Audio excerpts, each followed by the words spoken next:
So Path of Exile 2 is a huge game, and you're likely going to enjoy getting absolutely lost in it. With a sizable campaign, an even bigger endgame, and lots of new mechanics, I've compiled a list of some of the most useful tips to get yourself started right away. So let's get started with gem cutting and getting new skills, because socketing gems is no longer done on items like how it used to be in the first game, but rather in a separate skills menu. So getting new abilities is done through a combination of ways, but the main one is via gem cutting. So by playing, defeating monsters and so on, you're going to find uncut skill gems, which you can then use in the gem cutting menu, by default open with the button G, to do one of the two following things. Either to A, engrave a new skill, which gives you that skill gem right away at the level of its uncut version, or B, to level up an existing skill and make it stronger. And the same goes for support gems. You're going to find their uncut versions, and then in that gem cutting menu, you can go ahead and either engrave a new support or level up an existing one. And once you've acquired a skill gem or a support skill gem, you can then place them right away in this skills menu right here. Now, by default, there are up to 9 skill gem slots and up to 5 support sockets for each that all classes can eventually work up towards. The only exception we know of is the Gemling Legionnaire Ascendancy for the Mercenary, which gets plus 3 more on top for a total of 12 max skill gems they can hold. Additionally, each of these skills can be further modified with up to 5 support gems like I said. So adding stuff like multiple projectiles, status effects, receiving various buffs from them, so on and so forth. But there are hundreds of support gems for an even greater degree of customization. And speaking of that, we also have a few more key takeaways for the mechanic. One is that you can unlock additional support gem sockets up to 5 with items called Jeweler's Orbs. This is the main one that unlocks the remaining ones. Another one that's very important is that you can only use 1 copy of each support gem on your build, so you really got to prioritize which skill gets them. But like I said, you can freely move these support gems around via drag and drop to test them out on other skills. Also, by default, each skill shows recommended supports to help new players out, but if you're an advanced player or a veteran, you can just go ahead and unclick it to reveal all available supports. And like I said, there are hundreds of options in there to play around with. Furthermore, uncut skill gems can drop from enemies and will scale up to the level of the area you have obtained them in, ensuring that you constantly progress towards better and better options. Also, skills will have a minimal level as well as a minimal attribute requirement that you must meet before being able to use them. And finally, in the skills menu, you don't just see different elemental and class skills, there are also skill gems for all the weapon types. So around 20 plus skill gems for each weapon category with different types of elemental damage for each one of them. Additionally, weapons also have innate skills now, pretty much acting like a backup. So early on, it can be very useful if you're left without mana or just mismanage your build too much. Moving on, another key new addition is the introduction of dodge rolling. So a lot of the bosses in Path of Exile 2 are, you can pretty much call them on the Souls level, but basically it's that dodge rolling becomes very important in this game, even more so than before, because a lot of the attacks coming from enemy bosses are telegraphed.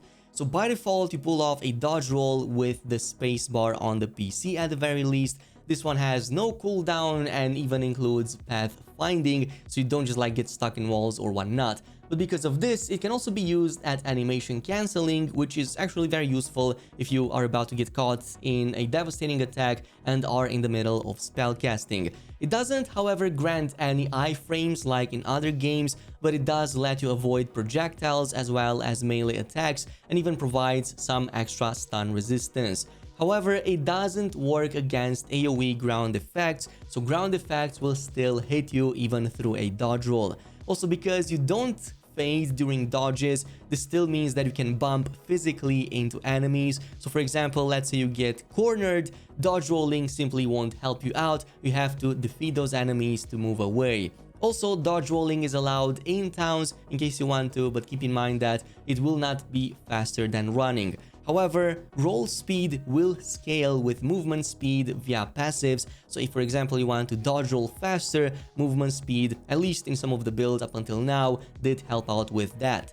Now, since we talked about defeating bosses, you should also know that Path of Exile 2 wants to make side missions more rewarding than ever, because if you take a look at the world map, it's not just the main campaign, but you have a ton of these bonus encounters that will provide permanent character bonuses like extra resistances, passive skill points, even spirit or extra attributes, and spirit is one of the most important to get there, but more on that in just a little bit.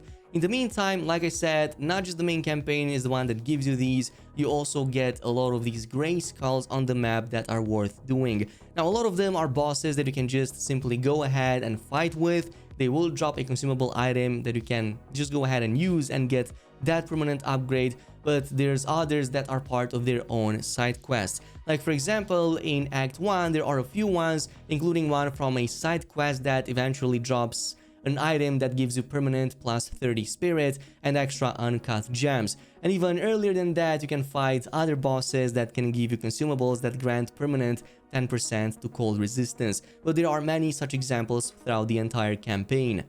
Now, moving on to number 4, like I said, we have a new resource. It's called the Spirit, and in Path of Exile 2, you're going to use this to reserve and enable persistent skills such as buffs, auras, minions, and even meta gems. Basically, instead of reserving mana for these mechanics like how it used to be in the first Path of Exile, now you have it done via a separate spirit source that's on top of it. So all classes have a variety of persistent buff skills that you can unlock, and you guessed it, it's going to be done again via uncut spirit gems. So for example, we've seen the Arctic armor, which reserves 30 spirit and will conjure an ice barrier that gains stages over time. So when you get hit, that's going to remove a stage, which in turn will cause a burst of cold damage to enemies around you. But there are many other options. However, how do you obtain more spirit? So like I said, you start by default with no spirit, but you can increase it in various ways, some of which by following those side missions.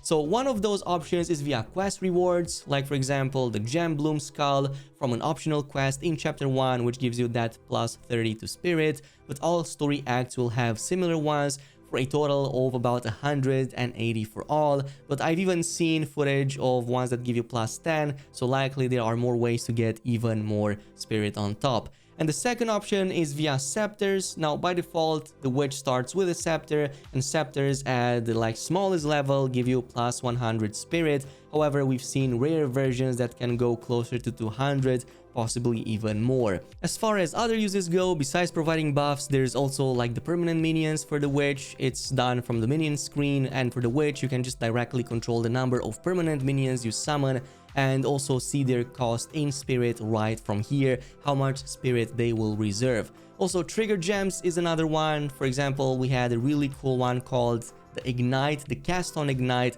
that triggers a socketed spell when reaching enough energy generated from igniting enemies. So if you combine this with a Firestorm, you can just cast down automatic Firestorms whenever you ignite enemies with your other spells.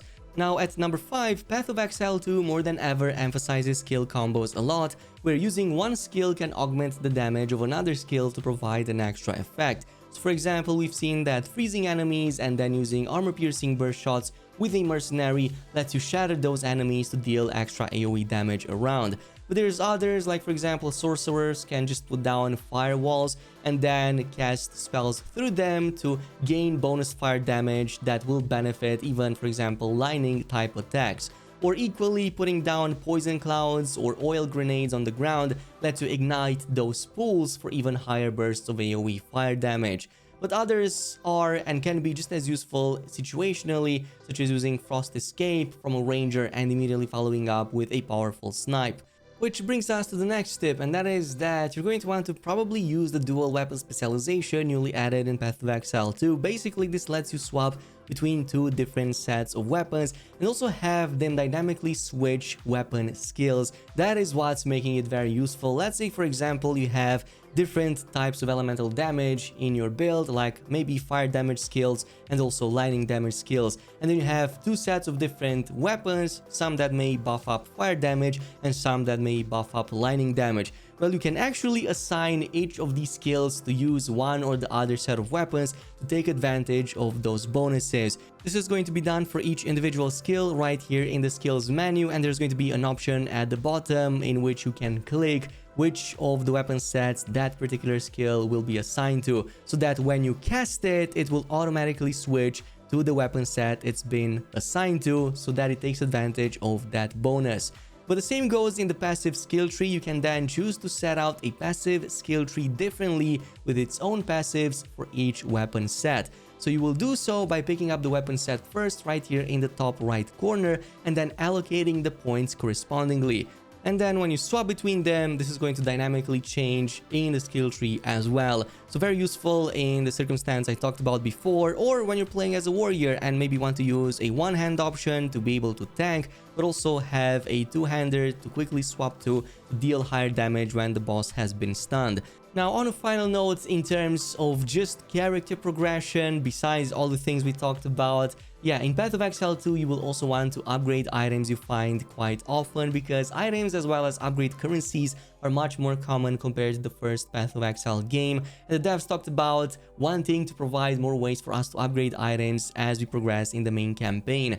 In that sense, we also have to talk about the changes to the sockets on gear. You no longer do gem linking on the gear like I said, and instead the sockets here have a completely different purpose, mainly to apply runes and late game soul cores. So chest armors and two-handed weapons will have up to 2 sockets now, while one-handed weapons and remaining armor pieces get up to 1. And this is where runes come into play, because early on they are very strong. They provide some really good extra resistances for more survivability. Act 1 should already have like 4 or 5 options already, and by Act 3 it's said that you're going to get most of the runes that you need. So up until level 40, runes are very strong, but in the end game you're going to have the better version of them, which are the soul cores. They are much stronger, provide even more bonuses, but also come in more rarely. If you want more sockets on your gear, by the way, you will need to use Artificer's Orbs, and you're going to constantly build towards these as you salvage items that already have sockets on them,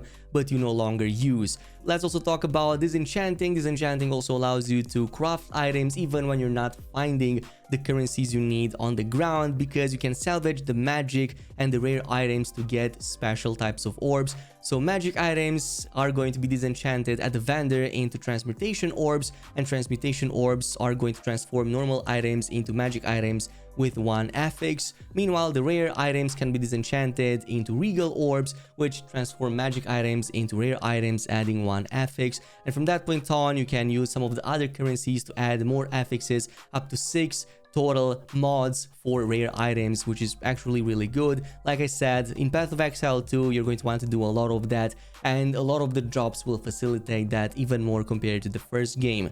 And on a final note, the only remaining thing is to visit towns often. Not only do you have the vendors in, but vendors also get a lot more useful items than ever before, and every time you level up they also get more stock, so you're going to want to visit and pay attention to them quite often. And there's also the gamble vendors. These are very interesting because you can just buy a certain type of item, but its rarity will be random once it hits your inventory, so you may even get lucky and maybe get a rare right away for something that may not cost as much. Of course, this is going to cost gold, and you're going to use that for respecking and also investing points into your passive skill tree too, so pay attention to it. But that is pretty much it for now for some of the early stages in Path of Exile 2. If there's any others that you think you might know, let me know down below in the comments. In the meantime, thanks so much for watching, and I'll see you in the next video.